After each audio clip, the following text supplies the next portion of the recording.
안녕하세요. 저는 김석근이라고 합니다. 정말 어처구니 없던 제 이야기 좀 들어주세요. 평생을 교직에 몸담았다가 이제는 작은 연금으로 소일하는 70대 노인입니다. 아들 하나, 김동환은 40을 간 넘겼는데 성품은 착하지만 맺고 끊는 것이 분명하지 못한 게 유일한 흠이라면 흠이었죠. 그 아들이 어느 날 여자를 데리고 와 제 앞에 앉혔을 때 제 길고 평화로웠던 인생의 균열이 가기 시작했다는 것을 직감해야 했습니다. 그 여자의 이름은 이소진, 바로 이 이야기의 또 다른 주인공이자 제 며느리가 될 사람이었습니다. 소진의 첫인상은 뭐라 한마디로 정의하기 어려웠어요. 멀끔하게 차려입은 모습과는 달리 어른 앞에 앉은 태도라고는 믿을 수 없을 만큼 흐트러져 있었습니다. 소파 깊숙이 몸을 파묻고 앉아 다리를 꼬는 것까지는 젊은 사람들이야 그럴 수 있다 쳐도 대화 내내 흘깃흘깃 스마트폰을 확인하는 모습은 영 마음에 들지 않았습니다. 아들 녀석은 옆에서 안절부절 못하며 소진 씨, 아버지가 말씀하시잖아라며 눈치를 줬지만 그녀는 대수롭지 않다는 듯 네네. 듣고 있어요라고 건성으로 대답할 뿐이었죠. 그날은 그냥 요즘 젊은 애들이 좀 개인주의적이라더니 그런가 보다 하고 넘기려 했습니다. 제 아들이 좋다고 하니 제가 어쩌겠습니까? 문제는 결혼 준비 과정에서 본격적으로 터져나왔습니다. 저는 다른 건 몰라도 아들 내외가 살 집은 제 힘으로 보태주고 싶어 평생 교직에 있으며 아껴 모은 돈의 일부를 내어주기로 했습니다. 고맙다고 머리를 조아릴 줄 알았건만 소진의 반응은 제 예상을 완전히 빗나갔어요. 아버님, 이왕 해주실 거면 강남 쪽 전세는 얻을 수 있게 보태주셔야죠. 이 돈으로는 저희 직장이랑 너무 멀어요. 마치 당연한 자기 몫을 요구하는 듯한 말투였습니다. 서운한 마음이 들었지만 아들 얼굴을 봐서 꾹 참았죠. 더 가관인 것은 예단과 예물 이야기였습니다. 제가 먼저 그런 건 요즘 세상에 부담스러우니 생략하자고 말을 꺼냈습니다. 며느리 될 아이의 부담을 덜어주려는 배려였어요. 그런데 소진은 제 말을 듣고 피식 웃으며 이렇게 말했습니다. 어머, 아버님. 그런 구시대적인 걸 진짜로 하려고 하셨어요? 요즘 누가 그런 걸 해요? 돈 아깝게. 제 배려를 한순간에 시대에 뒤떨어진 늙은이의 착각으로 만들어버리는 그 한마디에 제 얼굴이 화끈거렸습니다. 옆에 있던 아들 동화는 소진 씨 말이 좀 심하잖아. 라며 타박했지만 소진은 뭐가 문제냐는 듯 어깨만 으쓱할 뿐이었습니다. 그때 알아봤어야 했습니다. 저건 솔직한 게 아니라 무례하고 이기적인 것이라는 사실을요. 우여곡절 끝에 결혼을 하고 첫 명절이 다가왔습니다.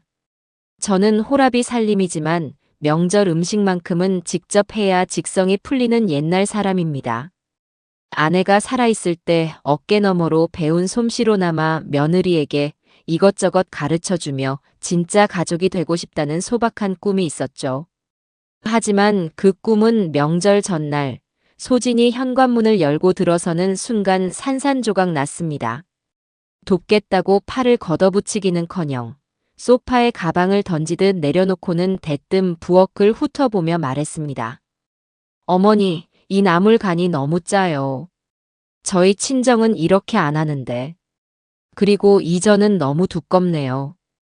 이건 맛을 평가하러 온 음식 평론가의 태도였지 일손을 보태러 온 며느리의 모습은 아니었죠. 제가 잠시 할 말을 잃고 쳐다보자 아들 녀석이 눈치껏 소진의 등을 떠밀며 소진 씨, 이리 와서 전이라도 좀 부쳐라고 말했습니다. 그때 나온 대답이 제 평생 잊히지 않습니다. 싫어. 나 기름 냄새 배는 거 질색이야. 그리고 기름 튀면 어떡해? 이 옷 비싼 건데. 그 말을 끝으로 소진은 거실 소파에 드러누워 스마트폰으로 드라마를 보기 시작했습니다.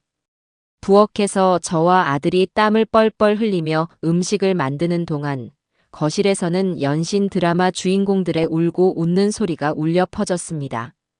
제가 참다 못해 동화나 너희 장모님은 명절에 뭘 하시더냐라고 넌지시 묻자 소진은 소파에서 고개만 돌린 채 대꾸했습니다. 저희 집은 그냥 다 사서 해요. 아버님처럼 사서 고생 안 한다고요. 명절은 가족끼리 즐겁게 보내는 날이지 여자들만 죽도록 일하는 날이 아니잖아요. 그 말에 결국 아들과 소진은 저녁상도 물리고 집으로 돌아가 버렸습니다.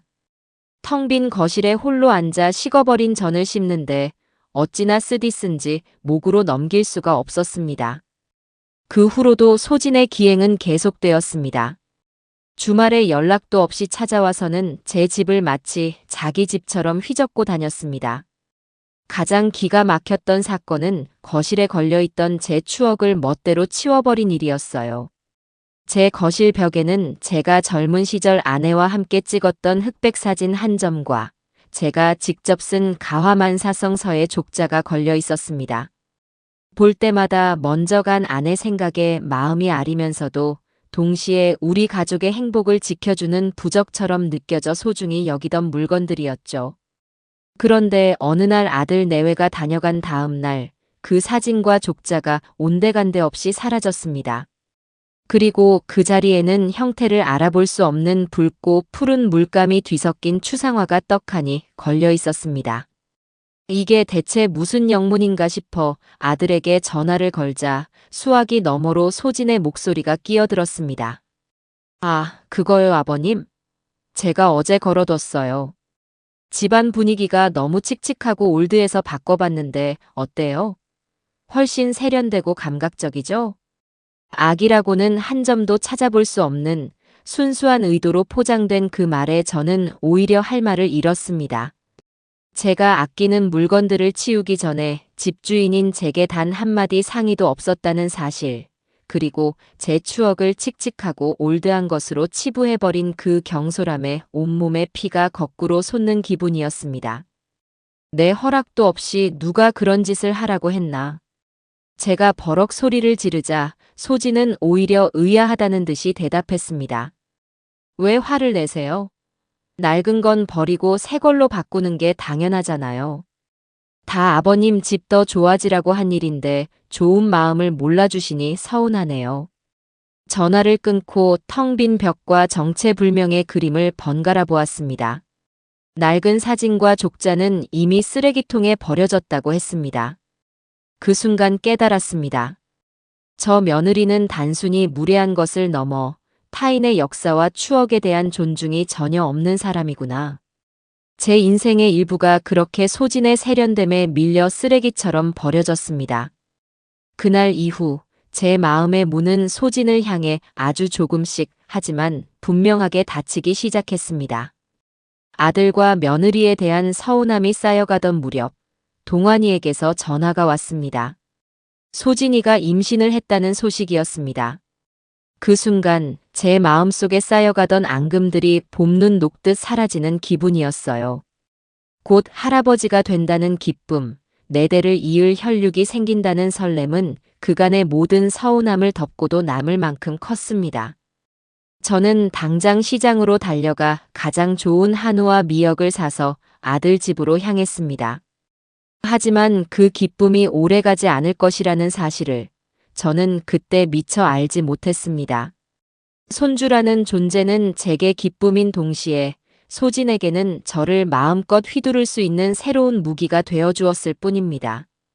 10달의 기다림 끝에 우렁찬 울음소리와 함께 손주가 세상에 나왔습니다. 작고 붉은 핏덩이를 품에 안는 순간 세상을 다 가진 듯 행복했습니다.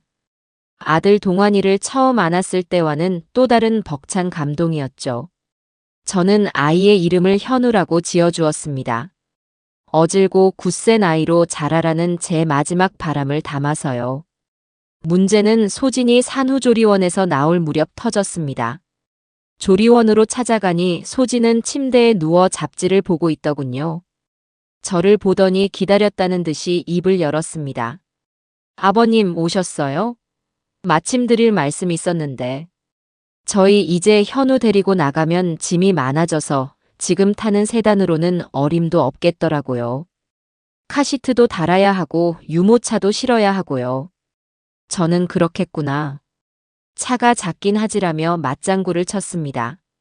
그러자 소진은 기다렸다는 듯이 본색을 드러냈습니다. 그래서 말인데요, 아버님. 요즘엔 아기 낳으면 할아버지가 카시트 편하게 달 수 있는 튼튼한 SUV 한 대 뽑아주시는 게 유행이래요. 제 친구들도 다 그렇게 받았다고 하더라고요. 저는 제 귀를 의심했습니다. 이건 부탁이 아니었어요. 마치 백화점에서 물건을 고르듯 당연한 권리를 요구하는 태도였습니다. 수천만 원짜리 자동차를 유행이라는 말로 포장해서 아무렇지 않게 요구하는 그 뻔뻔함에 기가 막혔습니다. 제가 헛기침을 하며 내가 그럴 형편까지는 안 된다고 잘라 말하자 소진의 얼굴이 차갑게 굳었습니다. 네.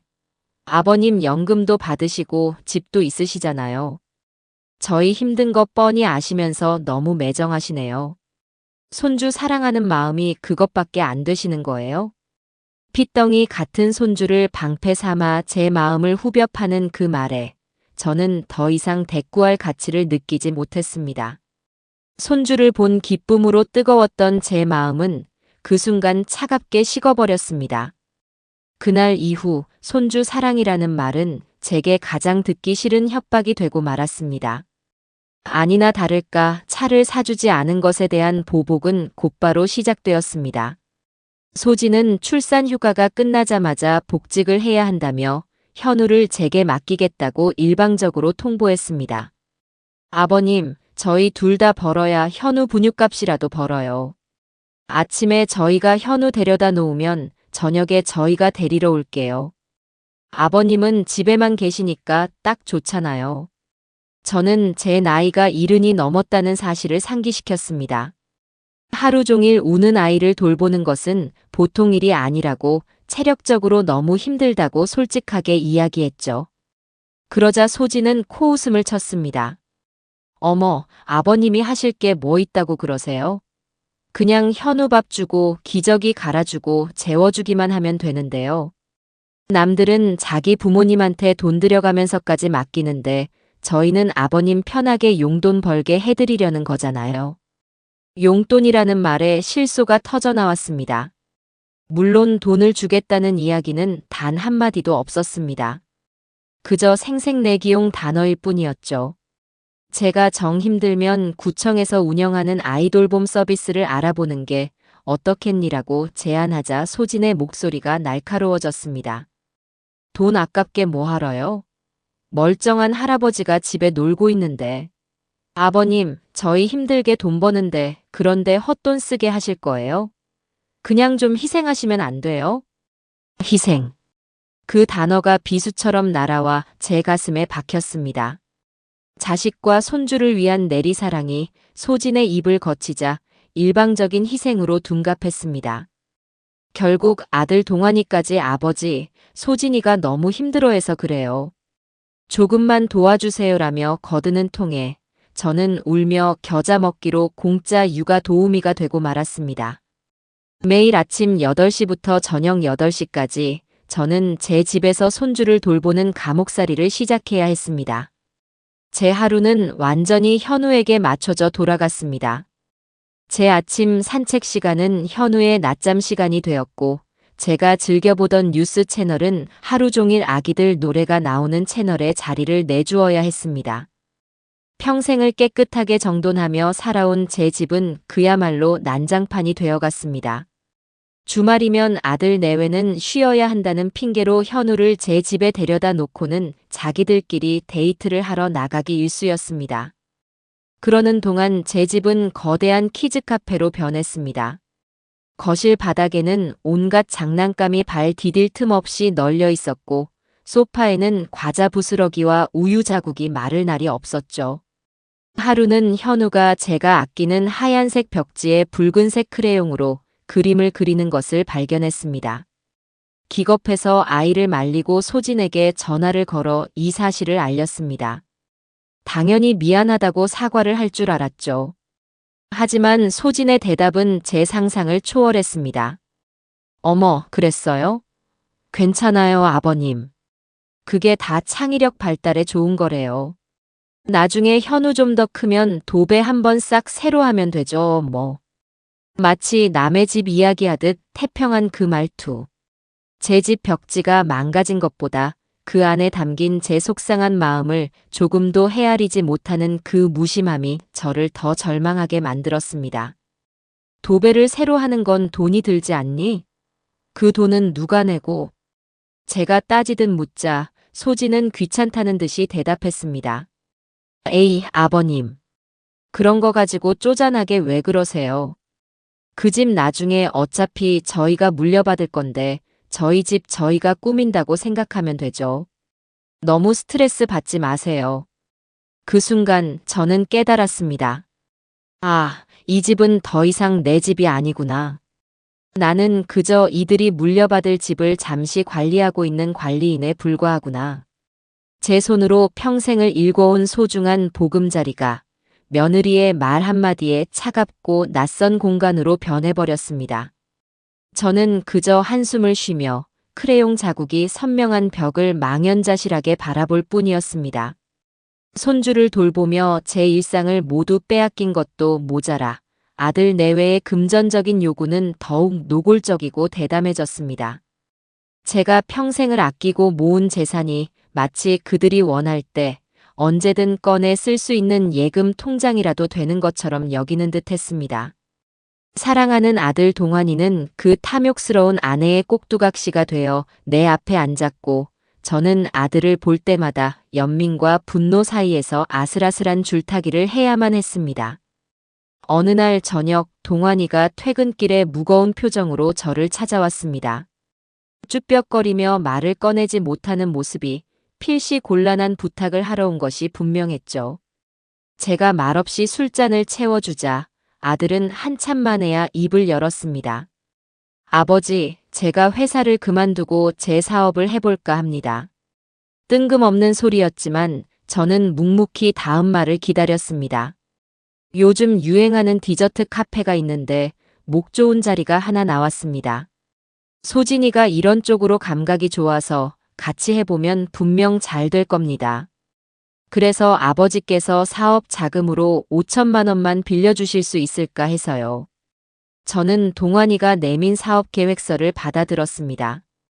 A4 용지 몇 장에 빼곡하게 적힌 내용은 그러나 현실 감각이라고는 눈곱만큼도 찾아볼 수 없는 장밋빛 환상으로 가득 차 있었습니다. 인스타그램 감성 인테리어, 유명 인플루언서 섭외, 시그니처 메뉴 개발 같은 뜬구름 잡는 소리들 뿐 구체적인 상권 분석이나 예상 수익, 손익 분기점에 대한 계산은 어디에도 없었습니다.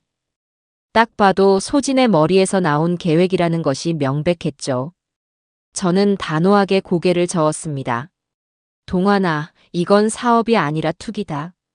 내 월급이 아까워서 이러는 게 아니라 모아둔 돈 전부를 날릴까봐 걱정돼서 하는 말이다. 안 된다. 제 단호한 거절에 아들은 실망한 기색이 역력했습니다. 하지만 저는 아들이 한순간에 허황된 꿈에 빠져 인생을 망치는 것을 볼 수 없었습니다. 소진이랑 다시 상의해 보겠습니다라며 힘없이 일어서는 아들의 뒷모습을 보며 저는 씁쓸한 마음을 감출 수 없었습니다. 저를 원망하기 전에 제 아들을 사지로 내모는 아내부터 원망해야 할 터인데 말입니다. 아들이 돌아가고 며칠 뒤 이번에는 소진이 혼자서 저를 찾아왔습니다. 아들을 시켜서는 일이 풀리지 않으니 직접 단판을 지으러 온 것이었죠. 그녀는 현관에 들어서자마자 거두절미하고 본론부터 꺼냈습니다. 아버님, 얘기 들었어요. 왜 동환 씨 사업 자금을 안 대주시는 거예요? 그녀의 말투는 묻는 것이 아니라 따지는 것에 가까웠습니다. 제가 사업성이 없어서 안 된다고 했다고 대답하자 소진은 어이가 없다는 듯이 웃었습니다. 사업성이요? 아버님이 사업에 대해 뭘 아세요? 평생 학교에서 애들만 가르치셨잖아요. 요즘 트렌드를 아셔야죠. 지금 안 하면 기회는 그냥 날아가는 거예요. 이제는 제 평생의 직업까지 무시하는 발언을 서슴지 않았습니다. 저는 더 이상 대화를 이어갈 필요를 느끼지 못하고 자리에서 일어나려 했습니다. 그러자 소진이 제 앞을 가로막으며 목소리를 높였습니다. 아버님 재산, 그거 어차피 다 동환 씨한테 물려주실 거잖아요. 그럼 미리 좀 당겨 쓴다고 생각하시면 안 돼요? 왜 그렇게 융통성이 없으세요? 내가 죽기 전까지 내 재산은 내 것이다. 내가 이래라 저래라 할 문제가 아니야. 제 차가운 대답에 소진의 얼굴이 불그락푸르락 변했습니다. 그녀는 잠시 저를 노려보더니 거의 협박에 가까운 말을 내뱉었습니다. 좋아요. 그렇게 끝까지 버티세요. 나중에 동환 씨가 회사에서 잘리고 길거리에 나앉아도 아들 앞길 막은 고집불통 시아버지란 소리 들으면서 후회하지나 마시라고요. 그 말을 마지막으로 소진은 문을 쾅 닫고 나가버렸습니다. 저는 그 자리에 한참을 서 있었습니다. 단순한 의견 대립이 아니었습니다. 이건 명백한 선전포고였습니다. 제 돈을 자신의 소유물처럼 여기는 그 탐욕과 제 의사를 묵살하는 오만함에 온몸이 떨려왔습니다. 직접적인 협박이 통하지 않자 소진은 다음 단계로 넘어갔습니다. 바로 저를 주변 사람들에게 나쁜 놈으로 만드는 것이었죠. 며칠 뒤 시집간 제 여동생에게서 전화가 걸려왔습니다. 다짜고짜 저를 나무라는 목소리였습니다. 오라버니, 어떻게 된 거야? 새아가한테 전화 왔었어. 오라버니가 돈 몇 푼 때문에 동환이 앞길을 막는다고 매일 밤 동환이가 술만 마신다고 울고불고 난리도 아니더라. 어떻게 애한테 그렇게 매정하게 굴 수가 있어? 저는 기가 막혀서 말이 나오지 않았습니다. 소진이 온갖 친척들에게 전화를 돌려 거짓 눈물로 동정을 사고 저를 인색하고 못된 시아버지로 둔갑시킨 것이었습니다. 제가 아무리 사실을 설명하려 해도 이미 소진의 눈물 연기에 감화된 여동생은 제 말을 믿으려 하지 않았습니다.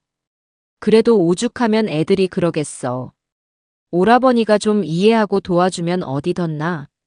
전화를 끊고 나서도 한동안 손이 부들부들 떨렸습니다. 여기저기서 비슷한 내용의 전화가 걸려왔습니다. 저는 순식간에 피도 눈물도 없이 자식의 앞길을 가로막는 희대의 악인이 되어 있었습니다. 소진의 가장 무서운 점은 이렇게 교묘하게 여론을 조작하여 저를 고립시키는 능력이었습니다. 저는 제 집에서 제 가족들에게서 철저히 외톨이가 되어가고 있었습니다. 분하고 억울해서 밤잠을 설쳤지만 제가 할 수 있는 것은 아무것도 없었습니다. 돈 문제로 갈등의 골이 깊어질 대로 깊어진 이후 소진의 무례함은 이제 브레이크 없는 자동차처럼 폭주하기 시작했습니다. 그녀는 더 이상 저를 어려운 시아버지로 생각하지 않았습니다.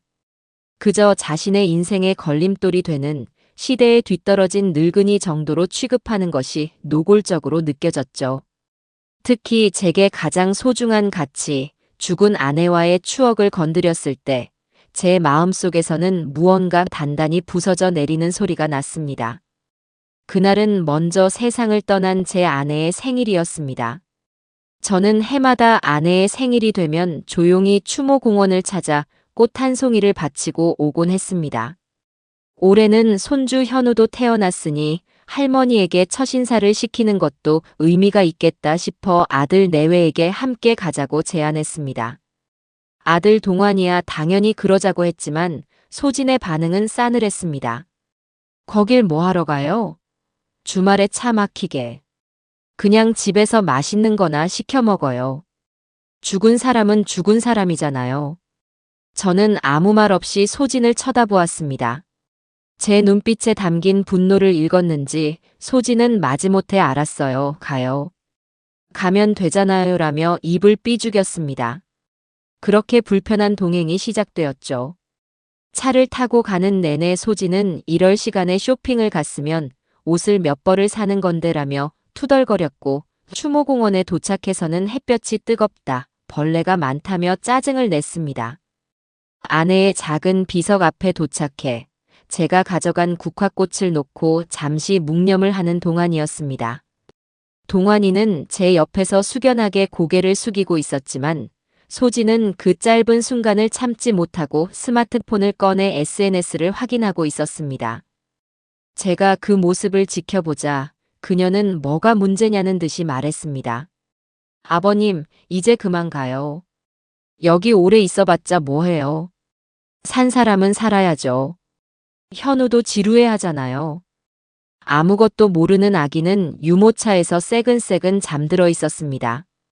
제 아내를 향한 최소한의 존중도 남편을 잃고 평생을 그리워하며 살아온 제 마음에 대한 한 톨의 배려도 없는 그 말에 저는 대답할 힘조차 잃었습니다. 그저 속으로 되뇌었습니다. 여보, 미안하오. 내가 사람을 잘못 들였소. 그 일이 있고 얼마 후 저는 고등학교 동창들과 2박 3일로 짧은 여행을 다녀왔습니다. 손주를 돌보느라 몇 년 만에 처음 갖는 외출이었습니다. 모처럼 홀가분한 마음으로 여행을 마치고 집에 돌아왔는데 현관문을 여는 순간 무언가 달라진 것을 느꼈습니다. 집이 지나치게 깔끔하고 낯설게 느껴졌기 때문이죠. 그리고 저는 안방 장롱을 열어보고 그 이유를 알게 되었습니다. 장롱 한편을 차지하고 있던 아내가 시집 올 때 가져온 자개장과 그 안에 고이 보관해 두었던 아내의 손때 묻은 유품들이 감쪽같이 사라져 있었습니다. 아내가 아끼던 빛바랜 한복, 뜨개질로 직접 짰던 제 스웨터, 낡은 가죽 표지의 일기장까지 전부 다요. 심장이 쿵 내려앉는 기분으로 아들에게 전화를 걸자 소진이 받았습니다. 제 떨리는 목소리에 그녀는 뭐가 그리 대단한 일이냐는 듯 명랑하게 대답했습니다. 아, 그거요, 아버님. 제가 아버님 여행 가신 동안 집 정리 싹 해드렸어요. 낡고 자리만 차지하는 것들, 제가 큰맘 먹고 다 버렸어요. 폐기물 스티커 값도 꽤 나왔다니까요. 제가 좋은 일 한 거죠? 좋은 일. 그 단어가 제 이성을 끊어놓았습니다. 누가 니년 멋대로 그런 짓을 하라고 했어. 제 평생 그렇게 큰 소리를 내본 적이 없었습니다. 수화기 너머의 소진은 오히려 제 고함에 놀란 듯 했습니다. 아니, 왜 소리를 지르세요? 어차피 쓰지도 않는 옛날 물건들이잖아요. 그런 거 쌓아두면 헌 기운만 들어온대요. 제가 일부러 시간 내서 치워드렸는데 고맙다는 말은 못할 망정 화를 내시면 어떡해요. 저는 더 이상 말을 잇지 못하고 전화를 끊었습니다. 텅 비어버린 장롱을 붙잡고 그대로 주저앉았습니다. 소진에게는 그것이 그저 쓰지도 않는 옛날 물건이었을지 몰라도 제게는 아내와 함께한 인생 그 자체였습니다.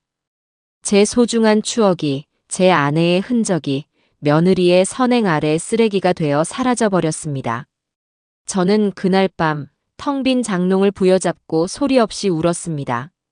저는 소진이라는 인간을 도저히 용서할 수 없었지만 아들을 봐서 관계를 완전히 끊어낼 수는 없었습니다. 그러던 어느 날 소진의 부모님, 즉 제 사돈 내외와 함께 저녁 식사를 하는 자리가 마련되었습니다. 저는 그 자리에서만큼은 소진이 최소한의 예의를 차릴 것이라고 생각했습니다. 하지만 그건 제 착각이었습니다. 식사가 한창 무르익을 무렵 사돈 부부가 제게 사돈어른은 취미가 어떻게 되세요? 라고 물었습니다. 제가 그저 집에서 책이나 보고 가끔 산책이나 합니다 라고 대답하자 옆에 있던 소진이 대뜸 끼어들었습니다. 에이, 아버님 취미는 동환 씨한테 전화해서 잔소리하기잖아요. 분위기가 순간 싸늘해졌습니다. 사돈 부부는 멋쩍게 웃으며 우리 소진이가 농담도 잘한다며 상황을 수습하려 했지만 소진은 멈추지 않았습니다. 농담 아닌데요. 우리 아버님은 아직도 스마트폰으로 계좌이체도 못하셔서 꼭 은행 창구까지 가세요. 제가 몇 번을 알려드렸는데도 못하시더라고요. 얼마나 답답한지 몰라요. 저희 아빠랑은 완전 다르다니까요. 자신의 아버지를 치켜 세우기 위해 저를 바보로 만드는 그 말에 제 얼굴은 시뻘게 달아올랐습니다. 제 앞에 앉은 아들 동환이는 고개를 숙인 채 안절부절 못하고 있었고 사돈 부부는 어색한 미소만 짓고 있었습니다. 그 누구도 자네, 어른 앞에서 말이 지나치네라고 꾸짖는 사람이 없었습니다. 저는 그 자리에서 조용히 숟가락을 내려놓았습니다. 더 이상 밥이 넘어가지 않았습니다.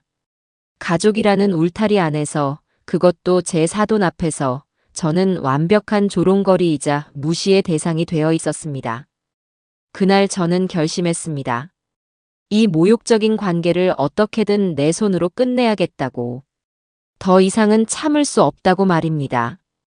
아내의 유품 사건과 사돈 앞에서의 모욕을 겪고 난 뒤 제 마음속 인내의 둑은 이미 무너지기 일보 직전이었습니다.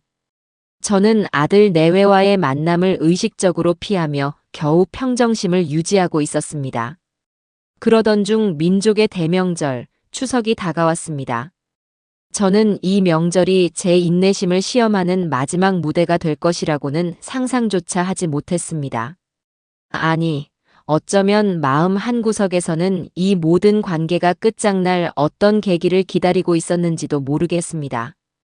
추석을 일주일 앞둔 어느 저녁, 소진에게서 전화가 걸려왔습니다. 명절 준비에 대해 상의하려는 전화련이 생각했던 저는 첫마디부터 뒷목을 잡아야 했습니다. 아버님, 저희 이번 추석 연휴에 오사카 가기로 했어요. 항공권이랑 호텔 예약 다 끝냈어요. 그건 상의가 아니라 통보였습니다. 제가 기가 막혀서 아니, 명절인데 어딜 간단 말이냐고 묻자 소진은 조금도 미안한 기색 없이 대답했습니다.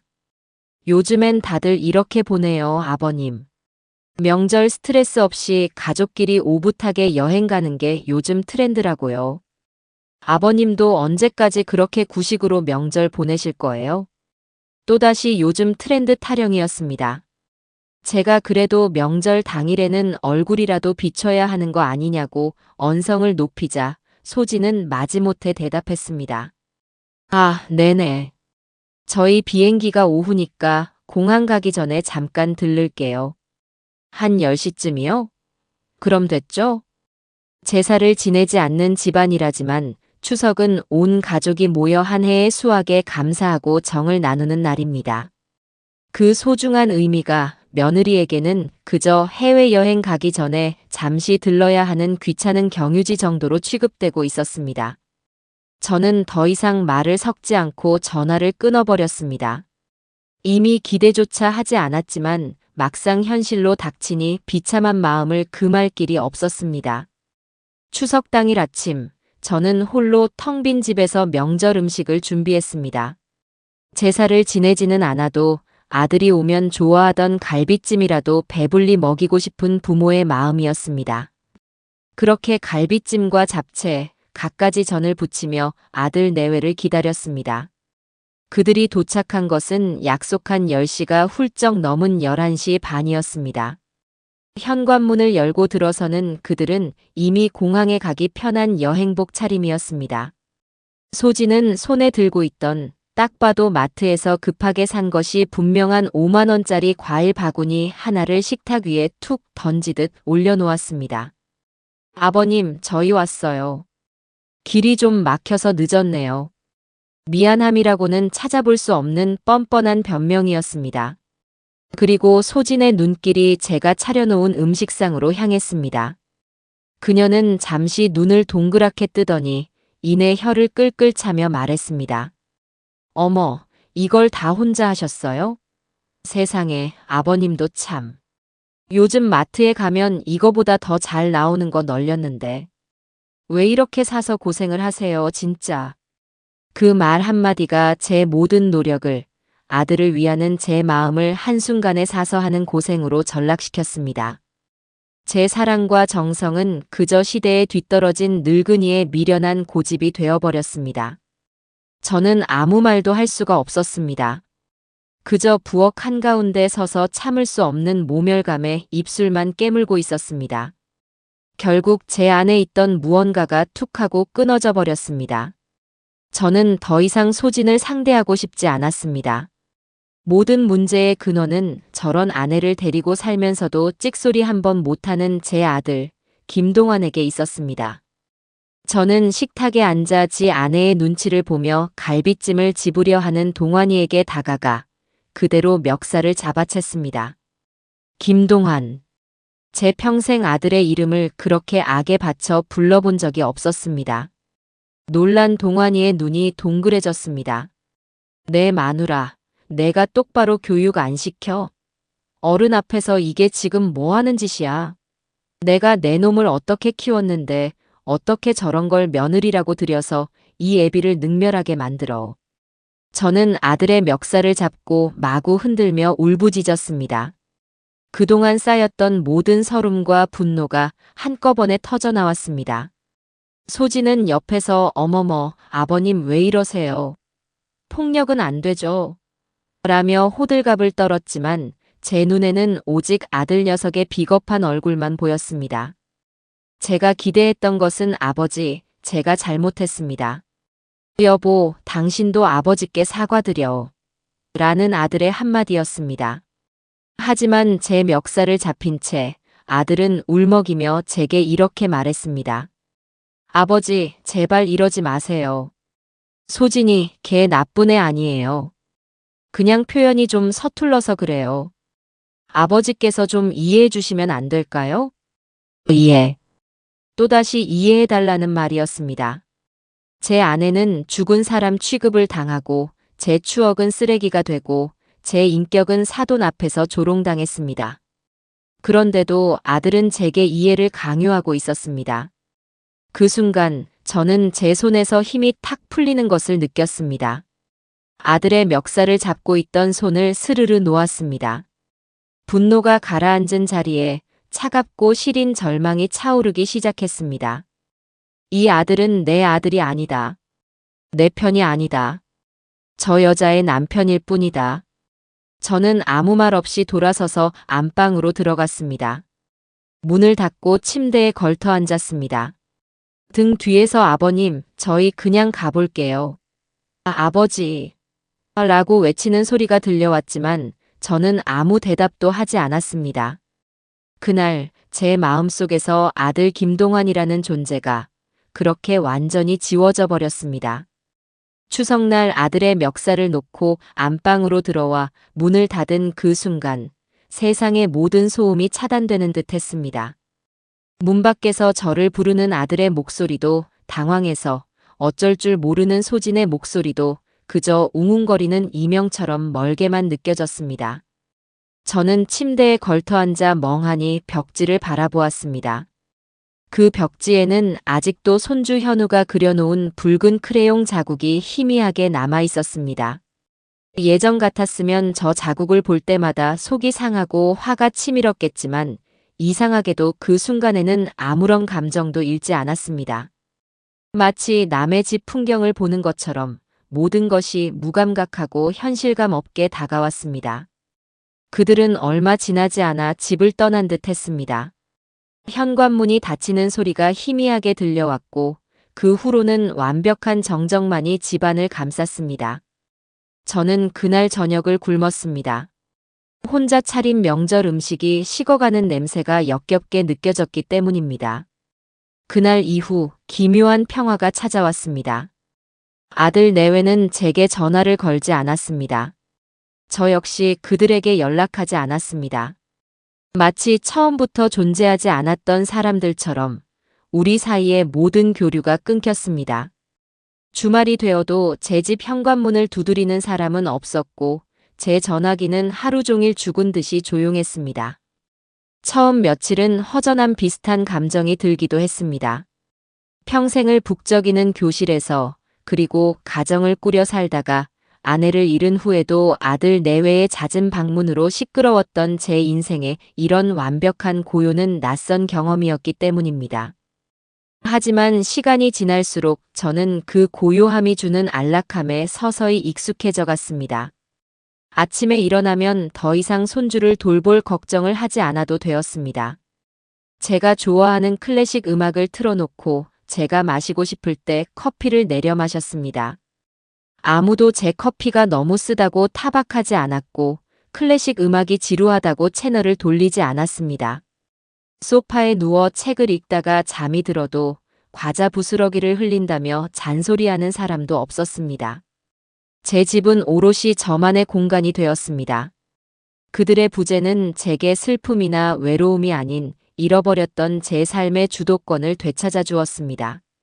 냉장고 문을 열 때마다 이제는 유통기한이 지난 이유식이나 아기용 간식이 아닌 제가 좋아하는 막걸리와 마른 안주가 채워져 있는 것을 보며 혼자 피식 웃기도 했습니다.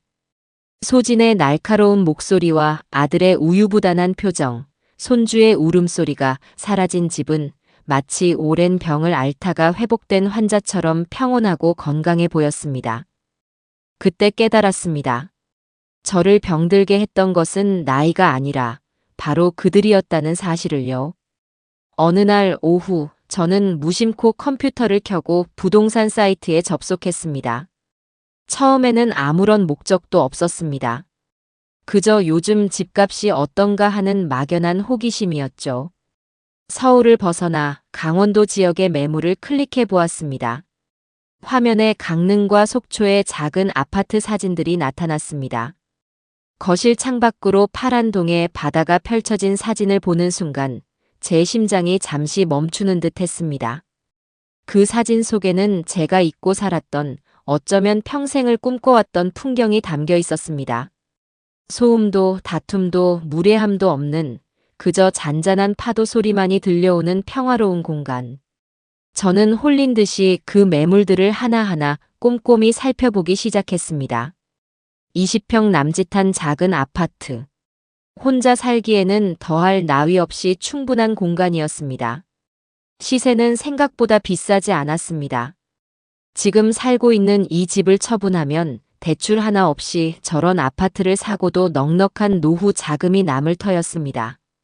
그저 막연했던 생각은 그날 이후 구체적인 계획으로 변모하기 시작했습니다. 저는 매일 밤 아무도 모르게 부동산 사이트를 드나들며 저만의 탈출 계획을 세웠습니다. 그것은 복수가 아니었습니다. 제 남은 인생을 위한 저 자신에게 주는 마지막 선물이었습니다. 그렇게 2달이 흘렀습니다. 제 마음이 새로운 삶에 대한 기대로 부풀어 오를 무렵 제 평화를 깨는 전화벨이 울렸습니다. 발신자는 아들 동환이었습니다. 추석 이후 첫 연락이었죠. 저는 잠시 망설이다가 전화를 받았습니다. 혹시나 정말 만에 하나 그간의 잘못을 뉘우치고 사과를 하려는 것은 아닐까 하는 신락 같은 기대가 있었기 때문입니다. 하지만 수화기 너머로 들려온 아들의 첫마디는 제 마지막 기대를 산산조각 냈습니다. 아버지, 잘 지내시죠? 어색한 안부 인사 뒤에 이어진 것은 더욱 가관인 말이었습니다. 다름이 아니라 제 차가 좀 이상해서 정비소에 갔더니 엔진을 통째로 갈아야 한다네요. 수리비가 한 300만 원 정도 나온다는데 아버지께서 혹시 좀 보태주실 수 있을까 해서요. 사과는 없었습니다. 반성도 없었습니다. 그저 돈이 필요해서 2달 만에 제게 연락을 한 것이었습니다. 저는 아무 말도 하지 않았습니다. 수화기 너머에서 아들이 아버지, 여보세요? 라며 저를 몇 번 더 불렀지만 저는 대답하지 않았습니다. 그 침묵 속에서 저는 제 마음속에 남아있던 아들이라는 존재의 마지막 잔재마저 깨끗하게 지워버렸습니다. 저는 아무 말 없이 통화 종료 버튼을 눌렀습니다. 그리고 그 즉시 아들의 번호를 차단 목록에 추가했습니다. 더 이상 제 인생에 그들의 목소리가 끼어들 여지는 없었습니다. 이제는 정말로 떠나야 할 때였습니다. 아들의 번호를 차단하고 며칠 뒤 제 생일이 다가왔습니다. 이제는 생일이라고 해서 특별히 설레거나 기대되는 것은 없는 나이입니다. 그저 아내가 살아있었다면 함께 미역국이라도 끓여 먹었을 텐데 하는 아쉬움이 남을 뿐이었죠. 저는 그날도 평소처럼 아침 산책을 하고 집에 돌아와 조용히 책을 읽을 생각이었습니다. 아들 내외에게 제 생일을 알리지도 않았고 당연히 그들이 기억하리라 기대하지도 않았습니다. 그런데 그날 오후 조용해야 할 현관문 초인종이 요란하게 울렸습니다. 문을 열자 그곳에는 말쑥하게 차려입은 아들 내외와 손주 현우가 서 있었습니다. 순간 당황스러웠지만 혹시라도 내 생일을 챙겨주러 온 것인가 하는 바보 같은 생각이 스쳤습니다. 하지만 소진의 첫마디는 그 생각을 여지없이 박살냈습니다. 아버님, 저희 왔어요. 현우 좀 잠깐 봐주세요. 저희 지금 친구 결혼식 가야 하거든요. 그들은 제 생일을 축하하러 온 것이 아니었습니다. 주말에 공짜로 아이를 맡길 곳이 필요해서 달고 다른 그 핑계를 대러 온 것뿐이었습니다. 저는 할 말을 잃고 그들을 쳐다보았습니다. 제 표정을 읽었는지 소진은 마치 선심이라도 쓰는 듯이 비닐봉지 하나를 내밀었습니다. 아, 참. 오늘 아버님 생신이시라면서요? 동환 씨가 그러더라고요. 오는 길에 케이크 하나 사왔어요. 봉지 안에는 편의점에서나 팔 법한 작은 조각 케이크가 들어있었습니다. 성이라고는 눈곱만큼도 찾아볼 수 없는 그저 형식적인 구색 맞추기용 소품에 불과했죠. 그들은 집 안으로 들어와 아이를 내려놓고는 서둘러 나갈 채비를 했습니다. 저는 식탁 위에 덩그러니 놓인 케이크를 보며 헛웃음을 지었습니다. 소진은 거울을 보며 화장을 고치다가 식탁에 앉아있는 저를 보며 말했습니다. 저희는 뷔페 가서 저녁 먹을 거라 배불러요. 케이크는 아버님 혼자 드세요. 촛불이라도 붙여드릴까요? 그 말에는 축하의 의미가 아닌 우리는 바쁘니 어서 용건만 끝내자는 귀찮음이 가득 묻어 있었습니다. 저는 고개를 저었습니다. 그러자 소진은 기다렸다는 듯이 다음 화제로 넘어갔습니다. 참, 아버님. 다음 달이 우리 현우 첫돌이에요. 할아버지가 뭐 해주실 거예요? 요즘엔 돌 선물로 아기 이름으로 된 주식 계좌를 만들어주는 게 유행이래요. 아니면 금 한 돈도 괜찮고요. 미리미리 준비해 두시라고요. 제 생일날 제 면전에서 제게 줄 선물은 편의점 케이크 하나로 때우면서 아직 한 달이나 남은 손주의 돌 선물은 노골적으로 요구하는 그 뻔뻔함. 저는 더 이상 놀랍지도 않았습니다. 그저 이 지긋지긋한 연극을 빨리 끝내고 싶을 뿐이었습니다. 알아서 하겠다고 무미건조하게 대답하자 소진은 만족스러운 미소를 지으며 현관으로 향했습니다. 결혼식에 갈 준비를 마친 소진은 현관문을 열다 말고 갑자기 몸을 떨며 말했습니다. 아우, 추워. 아버님, 이 집은 왜 이렇게 우풍이 심해요? 보일러를 틀어도 공기가 차갑네. 이러니 아버님이 맨날 무릅쓰신다고 하시죠. 돈 좀 들여서 단열 공사라도 좀 하시지 왜 이렇게 미련하게 사세요? 그 순간 저는 제 머릿속의 이성의 끈이 완전히 끊어지는 것을 느꼈습니다. 제 집에 허락도 없이 쳐들어와 아이를 맡겨놓고 제 생일은 모욕감으로 채워놓고 이제는 제 집의 단열 상태까지 지적하며 저를 미련하게 사는 늙은이로 취급하고 있었습니다. 제가 이 집에서 추위에 떨든 더위에 시달리든 그게 자기와 무슨 상관이란 말입니까? 자기가 가끔 들를 때 춥지 않게 내 돈을 들여 집을 고치라는 그 이기심의 극치를 아무렇지 않게 내뱉는 저 얼굴을 더 이상 보고 싶지 않았습니다. 저는 자리에서 벌떡 일어났습니다.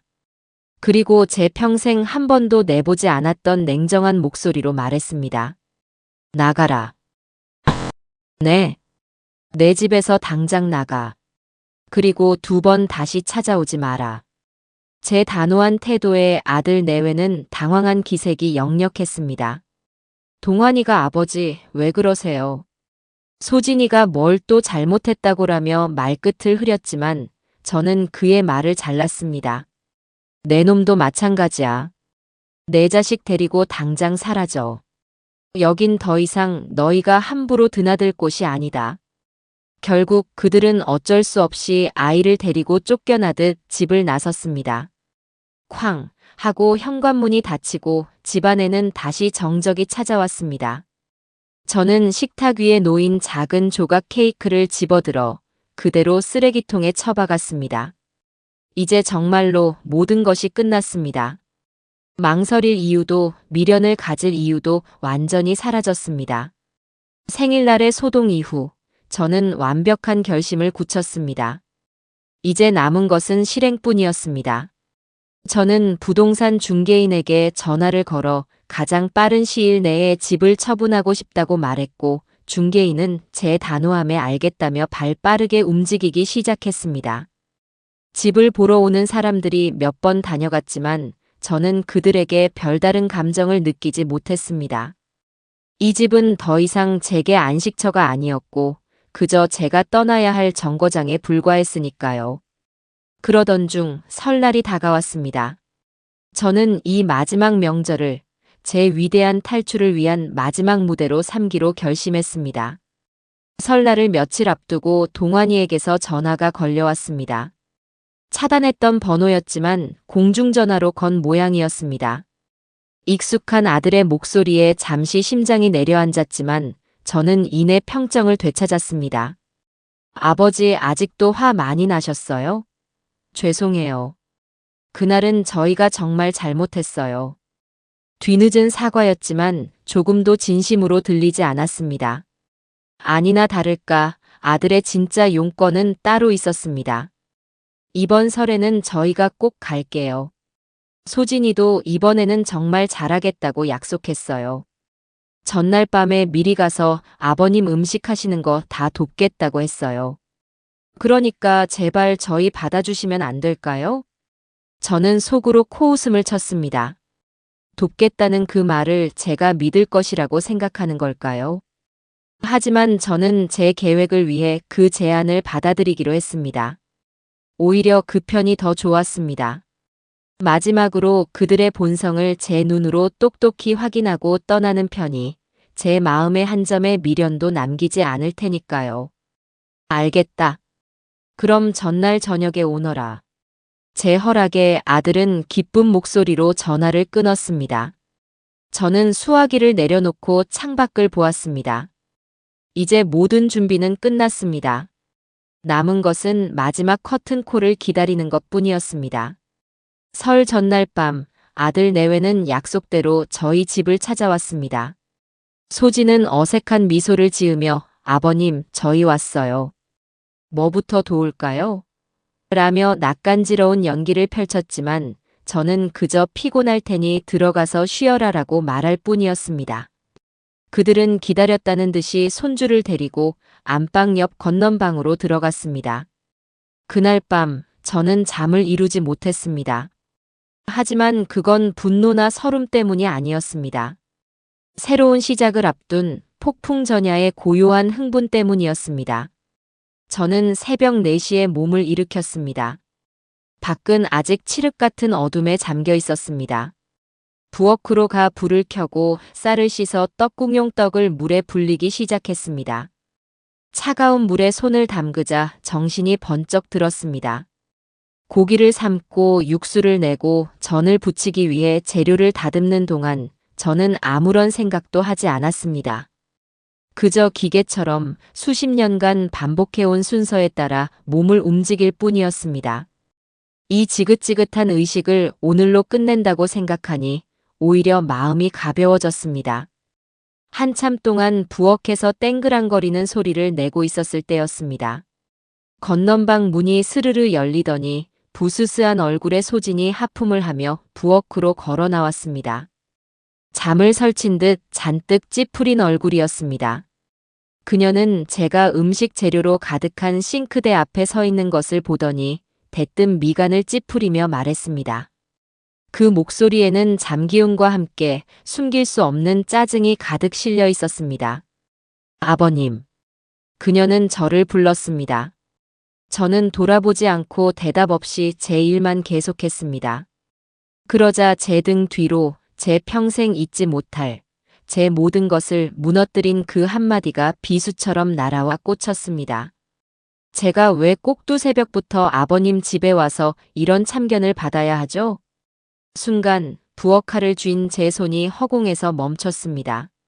세상의 모든 소리가 사라지고 오직 그녀의 목소리만이 제 귓가에 메아리 쳤습니다. 참견. 그녀는 제가 가족을 위해 음식을 준비하는 이 모든 행위를 참견이라고 표현했습니다.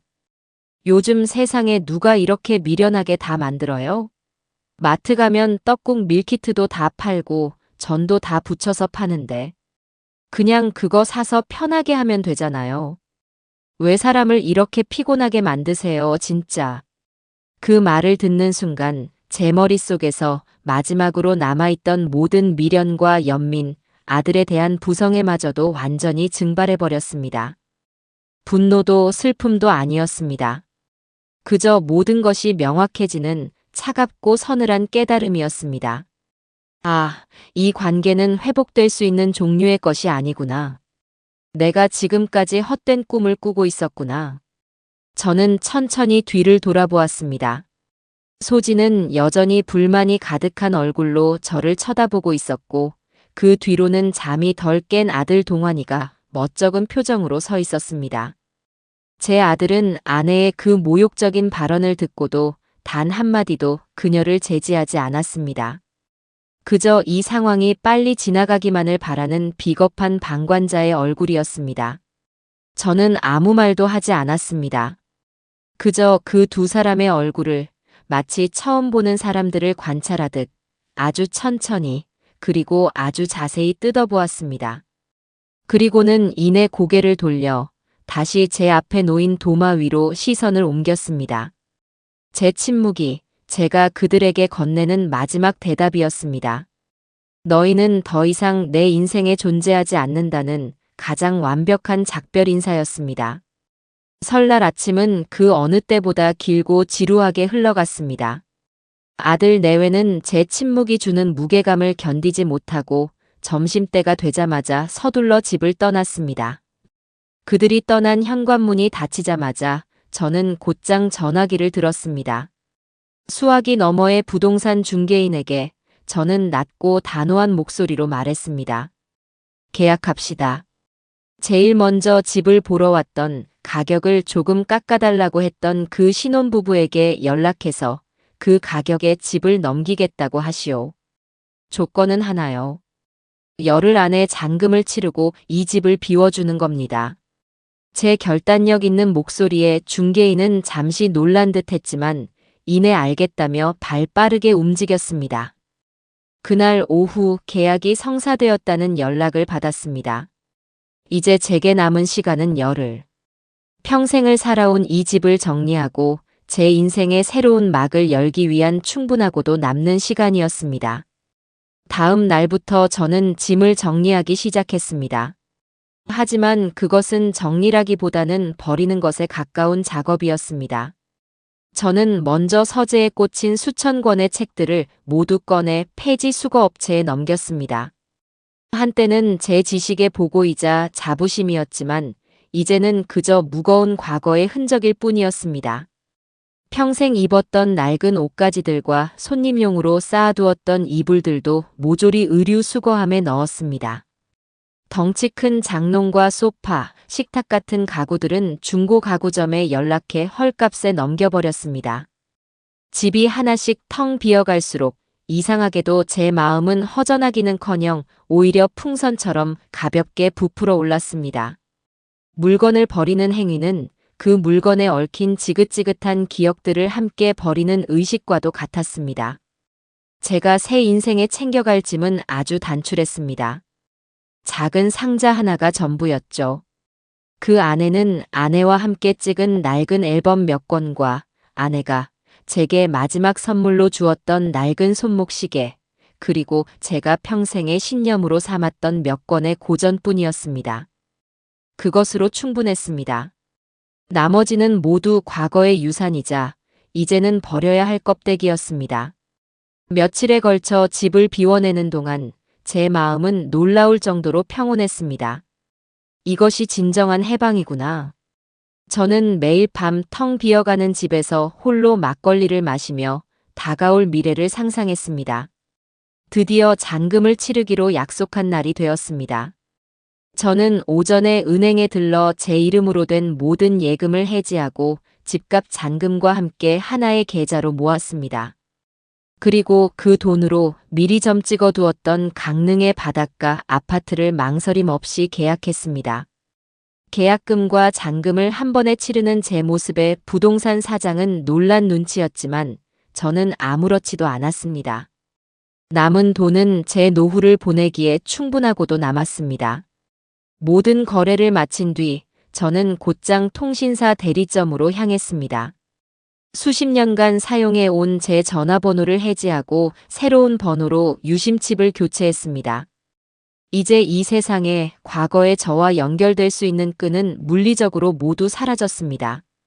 저는 모든 것을 마친 뒤 텅 비어버린 옛집으로 돌아왔습니다. 마지막으로 집을 한번 둘러보고 열쇠를 부동산에 맡기기 위함이었습니다. 휑한 거실에 서 있자니 이곳에서 벌어졌던 수많은 일들이 주마등처럼 스쳐 지나갔습니다. 소진의 날카로운 목소리, 아들의 비겁한 표정, 제 속을 썩이던 모든 기억들. 하지만 더 이상 아무런 감흥이 일지 않았습니다. 저는 미련 없이 현관문을 열고 밖으로 나섰습니다. 아파트 주차장에는 제가 새로 산 작지만 성능 좋은 차가 저를 기다리고 있었습니다. 짐이라고는 조수석에 놓인 작은 상자 하나가 전부였습니다. 차에 올라 시동을 걸었습니다. 창밖으로 제가 평생을 살았던 낡은 아파트의 모습이 보였습니다.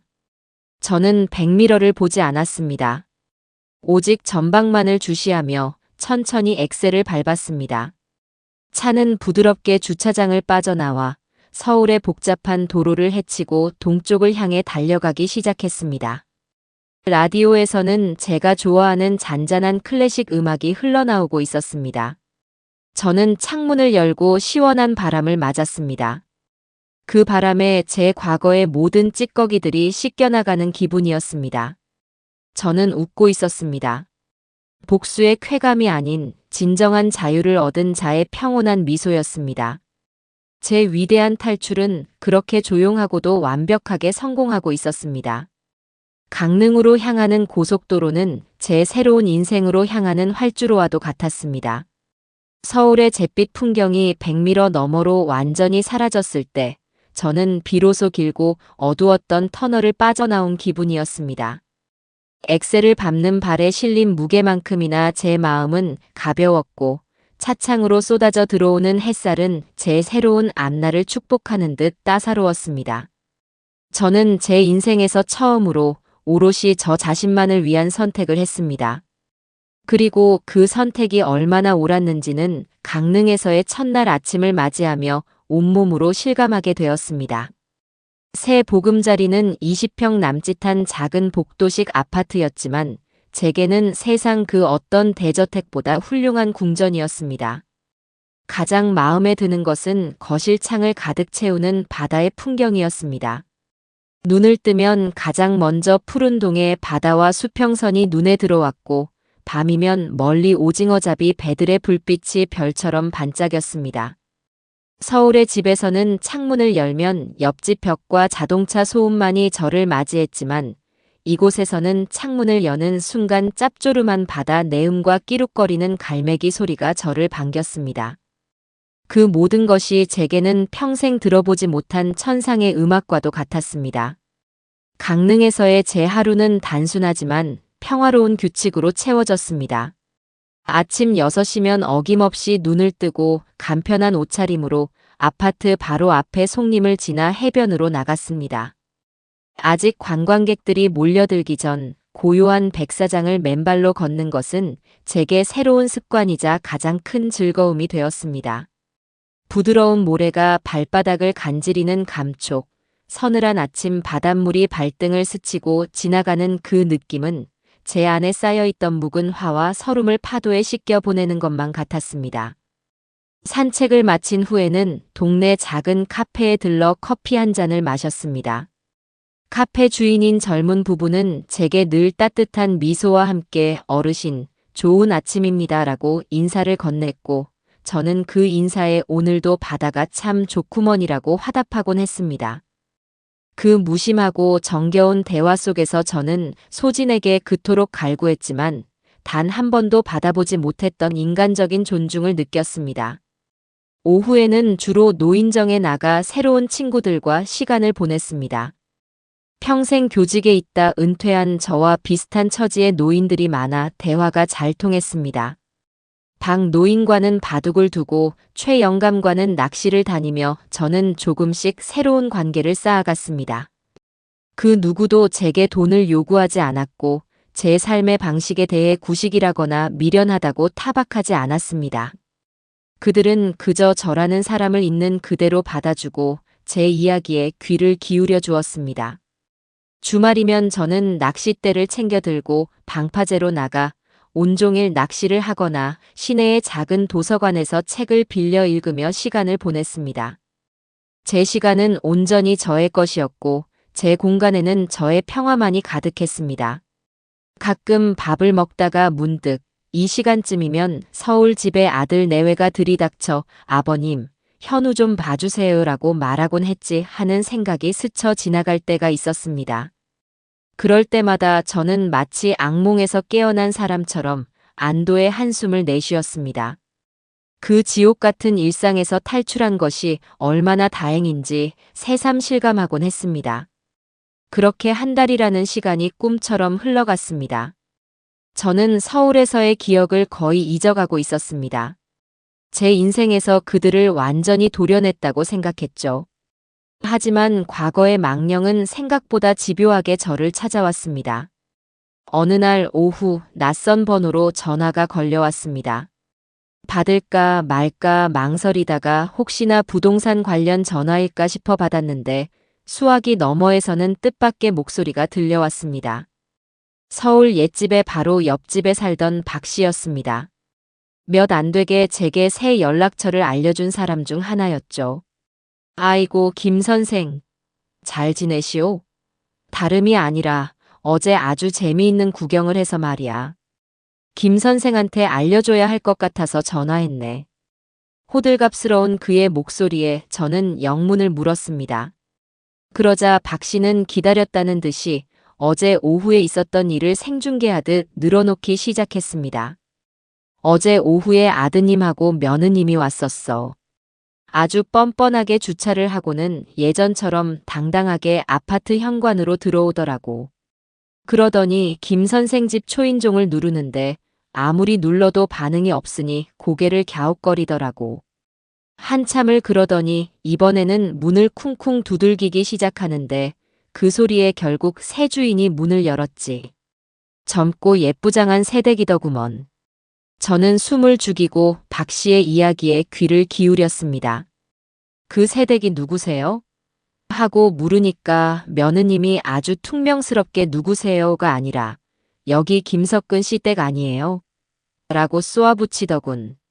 그러자 그 새댁이 웃으면서 전 주인이요?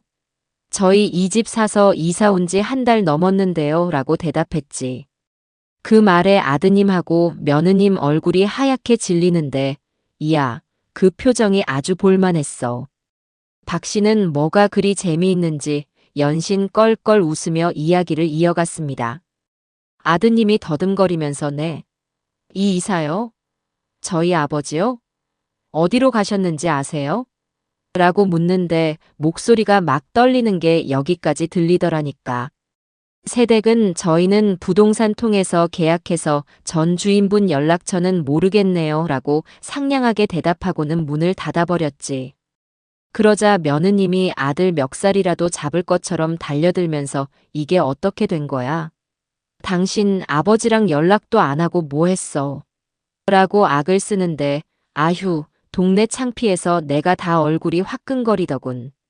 아드님은 완전히 넋이 나간 표정으로 그럴 리가 없어 중얼거리면서 아버지한테 전화를 거는데 당연히 없는 번호라고 나오지.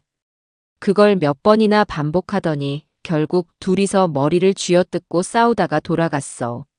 아주 꼴이 말이 아니었네. 전화를 끊고 나서 저는 한참 동안 거실 창밖의 바다를 바라보았습니다. 통쾌했습니다. 박 씨가 묘사해준 그들의 당황하고 분노하는 모습이 눈앞에 선하게 그려지는 듯 했습니다. 아이를 맡기러 혹은 돈을 빌리러 그것도 아니면 자신들의 편의를 위해 저를 찾아왔을 그들은 자신들이 당연하게 누리던 보금자리와 안식처가 통째로 사라져버렸다는 사실을 마주하고 어떤 심정이었을까요? 저는 소리내어 웃었습니다.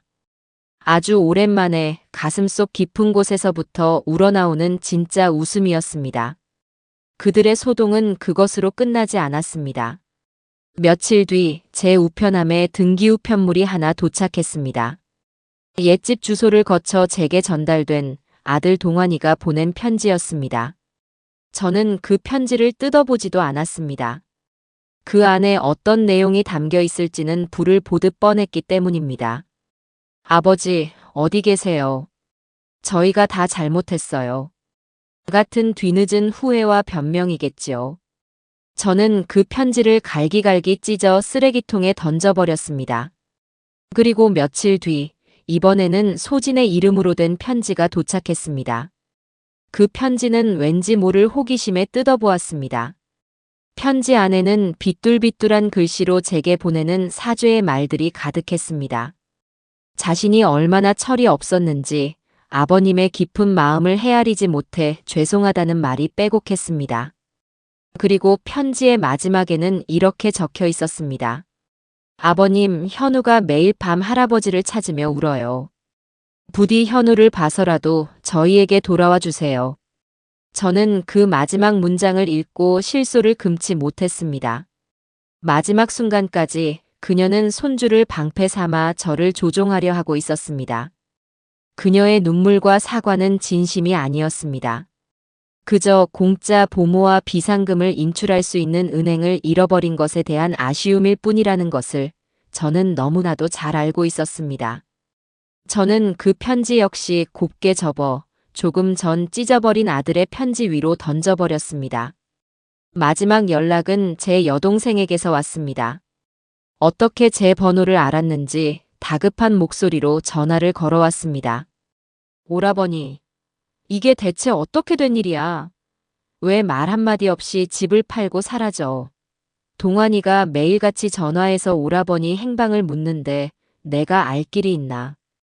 그 새아가도 매일 밤 울면서 자기 때문에 아버님이 집을 나갔다고 자책한다는데 애들이 너무 불쌍하지도 않아? 한때는 며느리의 거짓 눈물에 속아 저를 나무라던 여동생이었습니다. 저는 차갑게 대답했습니다.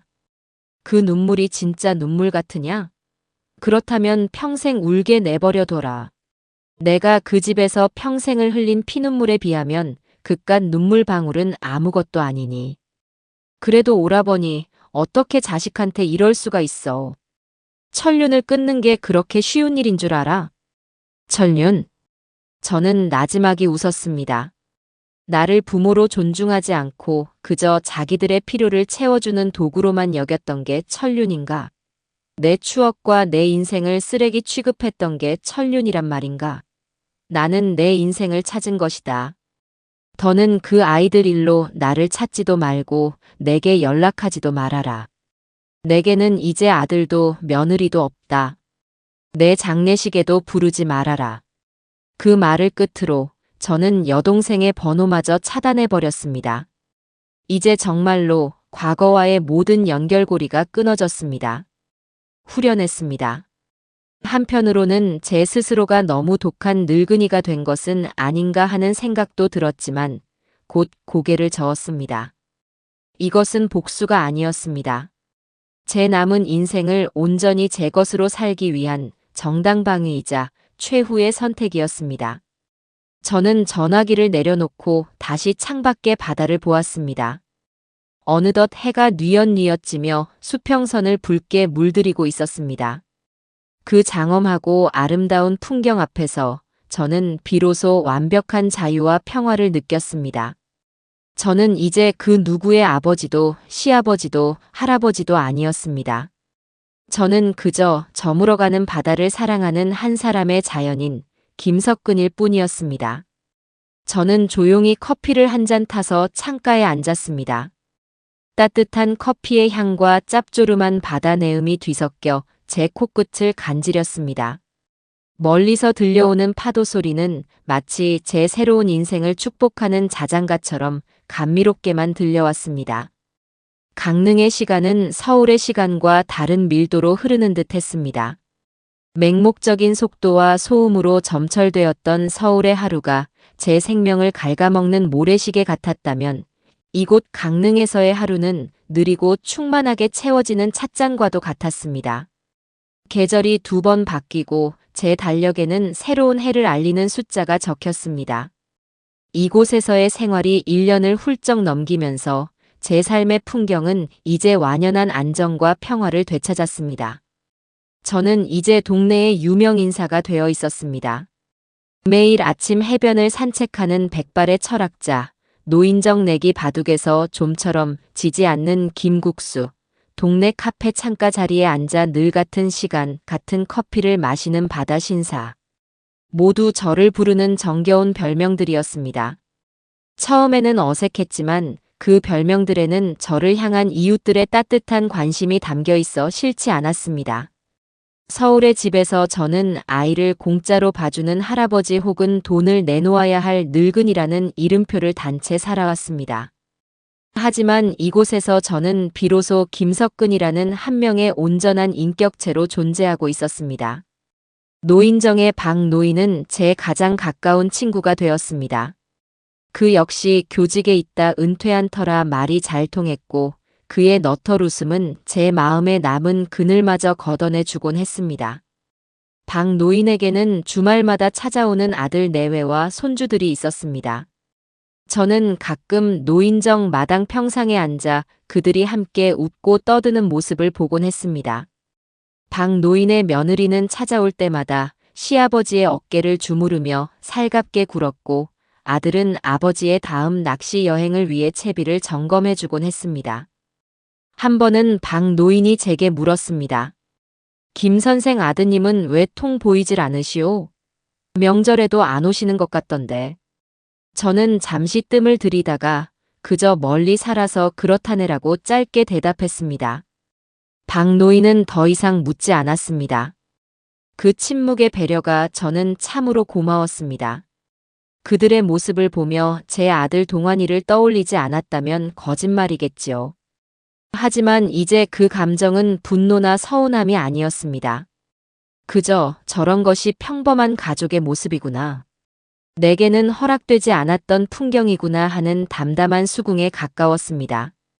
박노인의 가족을 보며 저는 제가 잃어버린 것을 확인하는 것이 아니라 제가 앞으로 지켜나가야 할 평화의 소중함을 되새기곤 했습니다.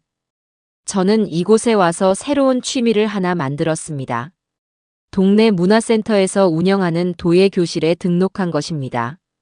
처음에는 흙을 만지는 감촉이 좋아 시작했지만 저는 이내 빙글빙글 돌아가는 물레 위에서 형태 없는 흙덩이가 제 손길에 따라 조금씩 모양을 갖추어가는 과정에 깊이 매료되었습니다. 어떤 날은 찻잔을 빚었고 어떤 날은 작은 꽃병을 만들었습니다. 제 마음대로 되지 않아 뭉개버리고 다시 시작하기를 수십 번. 그 과정은 마치 제 인생을 다시 빚어내는 축소판과도 같았습니다. 잘못된 길로 들어섰을 때 모든 것을 무너뜨리고 처음부터 다시 시작할 용기. 저는 흙을 만지며 지난날의 제 선택이 틀리지 않았음을, 그것이 제게 남은 유일한 길이었음을 다시금 확인했습니다. 그렇게 제 손으로 빚어 가마에서 구워낸 투박한 찻잔에 커피를 따라 마실 때 저는 세상 그 어떤 명품 잔도 부럽지 않은 충만함을 느꼈습니다. 그렇게 평화로운 시간만이 흐를 것 같던 어느 날, 과거의 그림자가 아주 희미한 파문처럼 제게 다시 한번 찾아왔습니다. 그날은 장날을 맞아 조금 큰 도시인 속초의 중앙시장에 구경을 갔을 때였습니다. 활기 넘치는 시장 골목을 구경하며 젓갈을 고르고 있는데 등 뒤에서 누군가 저를 아는 체하며 어깨를 툭 쳤습니다. 어머나, 김석근 선생님 아니세요? 교장 선생님.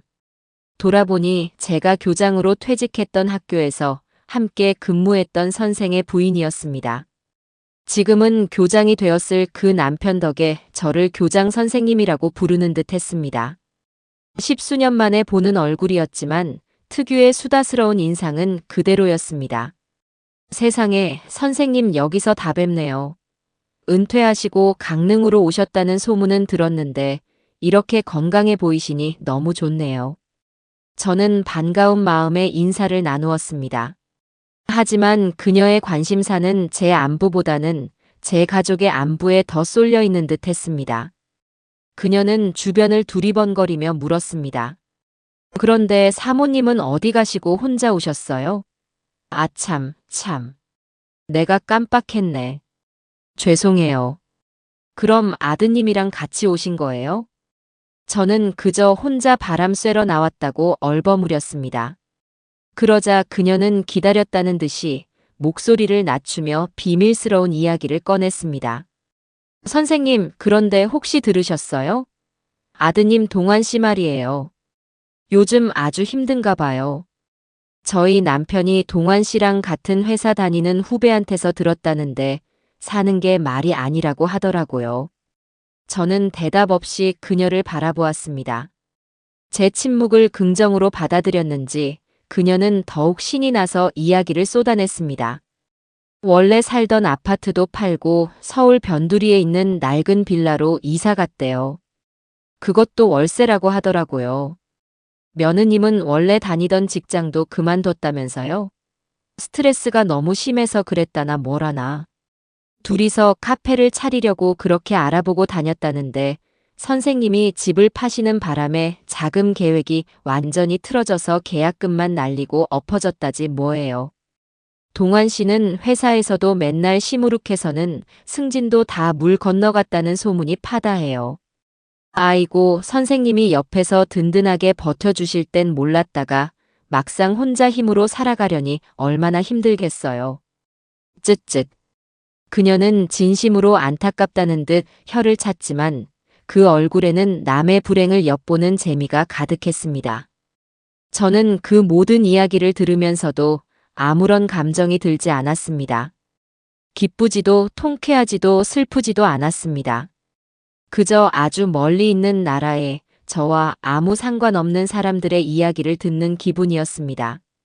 그들의 추락은 제 선택의 결과가 아니라 그들 자신의 어리석음과 탐욕이 불러온 당연한 귀결일 뿐이었습니다. 그들은 저를 독립된 인격체가 아닌 자신들의 안락한 삶을 위한 부속품으로만 여겼습니다. 그 부속품이 사라지자 그들의 삶 전체가 삐걱거리기 시작한 것은 어쩌면 당연한 이치였습니다. 제가 아무런 반응이 없자 그녀는 멋쩍었는지 그래도 자식인데 선생님이 좀 도와주셔야 하는 거 아니에요? 라며 오지랖 넓은 조언을 건넸습니다.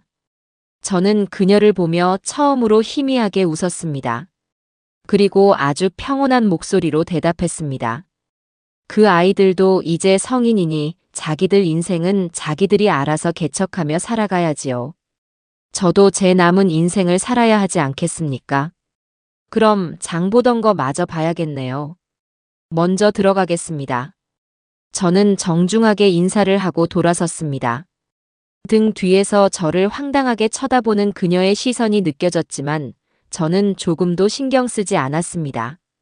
저는 그 길로 시장을 빠져나와 차를 몰고 다시 강릉의 집으로 향했습니다.